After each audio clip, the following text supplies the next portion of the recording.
વિદ્યાર્થી મિત્રો, તમે પેન્ટેડ એપ્લિકેશન ડાઉનલોડ કરી લ્યો. અહીંયા તમને હોમ પેજ ઉપર જ વિકાસના દરેક વિષયનું તમને સોલ્યુશન્સ મળી જશે. લિંક નીચે ડિસ્ક્રિપ્શનમાં આપેલી છે. અને તમારા માટે ખાસ અમે લોન્ચ કરી રહ્યા છીએ રેપિડ રિવિઝન બેચ, જેની અંદર ગણિત, વિજ્ઞાન, સમાજ, ઇંગ્લિશ આખું રિવાઇઝ કરાવશું કે જેથી એક મહિનામાં તમને સરસ મજાનું રિઝલ્ટ ફાઇનલ એક્ઝામમાં લઈ આવો. અને સાથે માર્ચ મહિનામાં આપણે લોન્ચ કરવાની છીએ પેપર સોલ્યુશન બેચ. તો હમણાં જ એપ્લિકેશન ડાઉનલોડ કરો. લિંક નીચે ડિસ્ક્રિપ્શનમાં છે. ચેનલ સબસ્ક્રાઇબ કરો.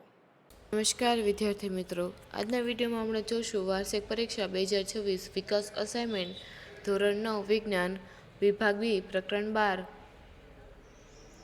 તેમાં પહેલો પ્રશ્ન છે, અનાજ, દાળ, ફળો અને શાકભાજીમાંથી આપણને શું મળે છે? અનાજ, દાળ, ફળો અને શાકભાજીમાંથી આપણને કાર્બોહાઈડ્રેટ્સ, પ્રોટીન, વિટામિન્સ અને મિનરલ્સ મળે છે. અનાજમાંથી મુખ્યત્વે કાર્બોહાઈડ્રેટ્સ મળે છે જે ઉર્જા આપે છે. દાળમાંથી પ્રોટીન મળે છે જે શરીરના વિકાસ અને સમારકામ માટે જરૂરી છે. ફળો અને શાકભાજીમાંથી વિટામિન્સ, મિનરલ્સ અને ફાઇબર મળે છે જે શરીરની રોગપ્રતિકારક શક્તિ વધારે છે અને પાચનમાં મદદ કરે છે. બીજું, સજીવોમાં ખોરાકની જરૂરિયાત જાળવી. આપણા ખોરાકના સ્ત્રોતો જણાવો. તેમાં સજીવોને ખોરાકની જરૂરિયાત ઉર્જા મેળવવા, વૃદ્ધિ અને સમારકામ માટે હોય છે. ખોરાકના મુખ્ય સ્ત્રોત વનસ્પતિ અને પ્રાણીઓ છે. સજીવોને જીવંત રહેવા, વૃદ્ધિ પામવા, શરીરના કોષોનું સમારકામ કરવા અને વિવિધ કાર્યો કરવા માટે ઉર્જાની જરૂર હોય છે જે ખોરાકમાંથી મળે છે. આપણા ખોરાકના બે સ્ત્રોત છે, વનસ્પતિ અને પ્રાણીઓ. ત્રીજો, આપણા દેશમાં કૃષિના સિંચાઈ શા માટે મહત્વ ધરાવે છે તે જણાવો. ભારતમાં કૃષિ માટે સિંચાઈ ખૂબ મહત્વ ધરાવે છે કારણ કે વરસાદ અનિયમિત અને અસમાન હોય છે. ભારતમાં ખેતી મુખ્યત્વે ચોમાસાના વરસાદ પર આધારિત છે. વરસાદની અનિયમિતતા અને દેશના વિવિધ ભાગોમાં વરસાદના અસમાન વિતરણને કારણે પાકને નિયમિત પાણી મળી રહે તે માટે સિંચાઈ જરૂરી છે.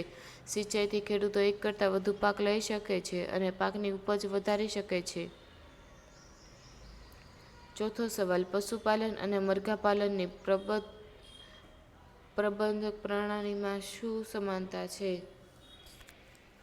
બંને પ્રણાલીઓમાં યોગ્ય રહેઠાણ, સંતુલિત આહાર, સ્વચ્છતા અને રોગથી રક્ષણની સમાનતાની જરૂરિયાતો હોય છે. પશુપાલન અને મરઘાપાલન બંનેમાં પ્રાણીઓ અથવા પક્ષીઓના સ્વાસ્થ્ય અને ઉત્પાદકતા માટે સારી વ્યવસ્થાપન પ્રણાલી જરૂરી છે. આમાં તેમનો પૂરતો અને પોષક આહાર આપવો, સ્વચ્છ અને સુરક્ષિત રહેઠાણ પૂરું પાડવું અને નિયમિતપણે સ્વાસ્થ્ય તપાસ તથા રોગ નિવારણના પગલાં લેવા જેવી બાબતો સમાન હોય છે. પાંચમું, વૈજ્ઞાનિક કારણ આપો. પાકની ફેરબદલી કરવી જોઈએ. પાકની ફેરબદલી જમીનની ફળદ્રુપતા જાળવી રાખવા અને કીટકો તથા રોગના નિયંત્રણ માટે કરવી જોઈએ. એક જ પ્રકારનો પાક વારંવાર લેવાથી જમીનમાં ચોક્કસ પોષક તત્વોની ઉણપ સર્જાય છે. પાકની ફેરબદલી કરવાથી જમીનમાં નાઇટ્રોજનનું સ્થાપન થાય છે અને પોષક તત્વોનું સંતુલન જળવાય છે. ઉપરાંત તે જમીનજન્ય કીટકો અને રોગોના ચક્રને તોડે છે જેથી પાકનું રક્ષણ થાય છે. છઠ્ઠો સવાલ, તફાવત આપો. મિશ્ર પાક પદ્ધતિ અને આંતરપાક પદ્ધતિ. મિશ્ર પાક પદ્ધતિમાં બે કે વધુ પાકને એકસાથે ભેગા કરીને વાવવામાં આવે છે, જ્યારે આંતરપાક પદ્ધતિમાં પાકને નિશ્ચિત હરોળમાં અલગ-અલગ વાવવામાં આવે છે. ત્યારબાદ મિશ્ર પાક પદ્ધતિમાં પાકો વચ્ચે કોઈ ચોક્કસ હરોળની ગોઠવણ હોતી નથી અને તે પાક નિષ્ફળ જવાનું જોખમ ઘટાડે છે. આંતરપાક પદ્ધતિમાં પાકની હરોળ વચ્ચે જગ્યા હોય છે અને પોષક તત્વોનો મહત્તમ ઉપયોગ થાય છે, તેમજ દરેક પાકની લાગણી અલગ-અલગ સમયે કરી શકાય છે. Thank you. આના પછી તમારે કયો વિડીયો જોવે છે તે કમેન્ટ કરી જણાવો તથા આ વિડીયોને લાઇક કરો અને શેર કરો. વિદ્યાર્થી મિત્રો, તમે પેન્ટેડ એપ્લિકેશન ડાઉનલોડ કરી લ્યો. અહીંયા તમને હોમ પેજ ઉપર જ વિકાસના દરેક વિષયનું તમને સોલ્યુશન્સ મળી જશે. લિંક નીચે ડિસ્ક્રિપ્શનમાં આપેલી છે.